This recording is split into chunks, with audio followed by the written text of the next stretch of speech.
Hi, this is Dave from Mulgas. This in front of me is an unvented hot water tank. This one's actually in the loft. Sometimes it'd be in the airing cupboard, or it might even be next to the boiler in the boiler room, for example, several different places. But it's basically your stored hot water. And the difference with this type of tank is it's mains pressure water.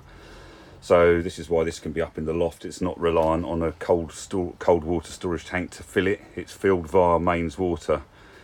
Because it's filled via mains water, and mains water is obviously pressurized, and then you heat it, and it's not a vented tank, it's unvented, which means it's sealed. It has to have additional safety devices to make it safe. One is there, that's a temperature stroke pressure relief valve. It's got several other devices you don't really need to know. I should add, you need to be qualified to work on these. But one of the most common faults that you can find with these is they start to discharge water to outside through the discharge pipe work. There is a label on the side here which has been put on by the manufacturers, and it does take you through 5 steps to help you to resolve the problem.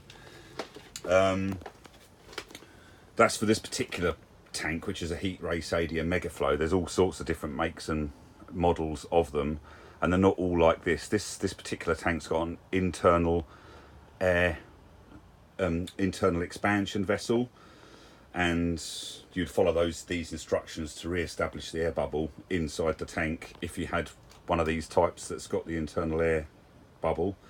Some of the tanks have an external expansion vessel which would look something similar to this. This actually is the central heating expansion vessel, which is why it's red in colour. If it was the unvented hot water expansion vessel, it would be white in colour, because it's for potable water, which is, mains tap water. Either way, you should consider, if you've got discharging from your tun dish, and I'll show you what this is like.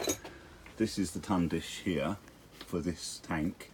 Now for this example, I'm going to make this drip because this one's fully charged up with its air, so it's not dripping, there's no issue here. But if I turn the expansion temperature pressure relief, you'll see you've got a bit of dripping going on here. It will stop because I falsely made that drip.